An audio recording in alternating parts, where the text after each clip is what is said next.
Okay, so magandang hapon. So ayan, kung makikita nyo, meron tayong 4 na box. So yung mga takip wala na, hindi naman wala, inaayos ko. So ayan, kung makita nyo, may mga, ano na siya, may mga tanda kung saan ko siya bubutasin. So mas madali kasing magbutas dito sa ilalim para maisagad mo yung distance. Ayan. Discuss ko sa inyo mamaya yung ano niyan, distance. So ito yung dating parang guidelines ko para ayan, ilalapat mo na lang tapos tutuldukan mo na lang tapos bibilugan mo. Pero ngayon, para mas madali kong ma-explain sa inyo kung paano ko talaga siya ginagawa, ginawan ko siya ng proseso. So mas magiging maganda na siya sa dati kong gawa. Mas pulido, tapos maganda yung distance. So ganito. I-explain ko sa inyo, tapos mamaya papakita ko sa inyo yung sukat. O baka pakita ko na rin ngayon sa inyo ang sukat pala. Ito, 15 yan. So 15. So ang ginawa kong diskarte dyan, yung mga edges naman kasi, makita nyo may bilog eh. Diba? May bilog. Galing dun sa hulmahan nila or dun sa form. So yun yung pinaka-guide mo kung paano mo siya susukatin. Ang pinaka-tricky na lang dyan is itong nandito sa gitna. Yan. Itong pinakagitna kasi, ayan, madali na yan. Merong circle dito, tas ito. Meron din ditong mga guidelines. Ayan, yan yung center. So, dyan na lang tayo gumamit. Ayan. And the rest. Yung mga corner, madali. Ang tricky part is ito, kung paano mo ito tatansyahin. Yan, madali lang naman. So, unang guideline na ginawa ko is yung edge. Yung pinakagilid niya mula dito sa, ano bang tawag dyan, rim or something, basta sa edge, is 1 cm. Kita ba? Basta 1 cm yan. Yung pinakadulo ng mga yan. Yan, nasa 1 cm. Yan. Tapos, yung gamit ko sa kanila is itong 5 peso coin. Yan, 5 peso coin. Then, mamaya, pag ginamitan ko na yun ng soldering iron, which is papakita ko rin, pero ibang video siguro, ay yan yung magiging guidelines natin. So, dun sa mga wala namang 5 pesos or nasa ibang lugar, ito yung sukat ng 5 peso natin. Wait lang. Yung 5 peso coin na gamit ko ay nagsusukat ng lagpas ng konti ng 1 inch, mga 27 cm. Yan, mga 27 cm. Kasi 25 cm, 2.5 cm kasi yung 1 inch, approximately. Ito, 2.7. Tama? Ano ba sabi ko? 2.5. Wait nga. Sorry.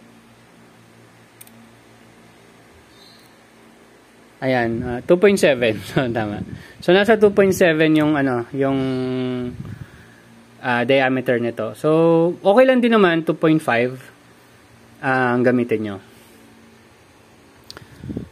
So, pwede nga gawin yung technique.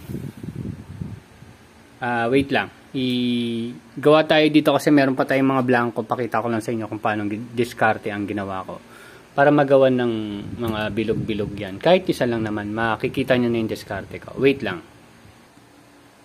Okay, so for the sake of discussion, so binanggit ko sa inyo na 1 cm from the edge. So itong parang guidelines na bilog na to, tatansyahin ko lang yung center nyan. Then, kuha tayo ng 1 cm. Yan. So, mabilisan lang to. Yan. Tapos, tansyahin ko lang ulit yung center nyan. Then, 1 cm. Yan. So, meron na tayong guidelines na 2 tuldok. So, ang gagawin mo lang, ilagay mo lang ito dyan. Yan. Yung edge nyan, tatapat mo lang dyan sa 2 tuldok. So, estimate lang din naman. Then, bilugan mo. Then, that's it. O, di nakuha mo na. Yan yung bilog mo. Tapos, ang tanong, paano mo kukunin tong gitna? So, yung guideline natin dyan, from this edge, dito sa edge na to, hanggang dyan sa gitna, ay kuha ka ng 18 cm. Yan, 18 cm nandito yan. Yan. Tapos, mula dun sa edge pababa, tulad ng sabi ko, is 1 cm. Yan. Tapos, ganun lang ulit. Yan, gamitin mo lang yung 5 peso coin. I-trace mo lang siya. Ayan. So, meron ko na nung sa gitna. Then, ito naman sa kabila. Yan. Itong guideline na bilog na to, para alam ko kung saan yung medyo tansya natin na center. 1 cm. Mahirap kasi pag yan. 1 cm. Yan, nandiyan banda. Then, ito ay 1 cm. Rough estimate na lang. Kasi mas mandan nakalapad eh. Nakalapad tong ruler. Kaso hindi ko mailapat kasi kailangan makita sa video. So, kahit pa paano may holder na naman ako ng cellphone ko.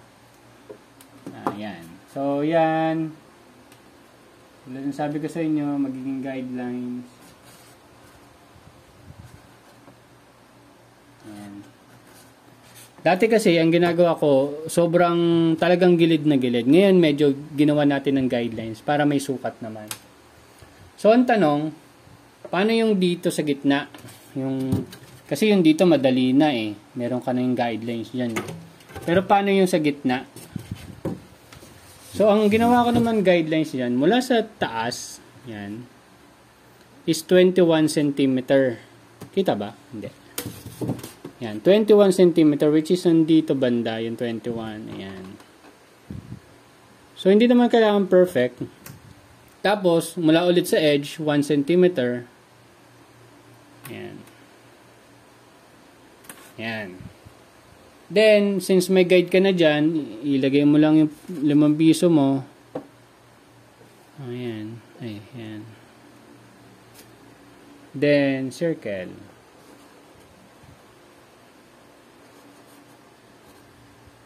Yan, ganyan lang naman siya kadali. Then, mula dyan, 18 cm ulit. Para doon naman sa gitna. Yan. Yan o. Usually, tama naman yan o. Ayan, nasa 18 cm. Hindi naman siya perfect, pero at least nasa 18 cm. So, ganun lang din dito sa kabila. Yan yung 1 inch niya. Then, hanapin lang natin yung 21 cm mula sa baba. Para alam ko kung medyo align siya. Yan.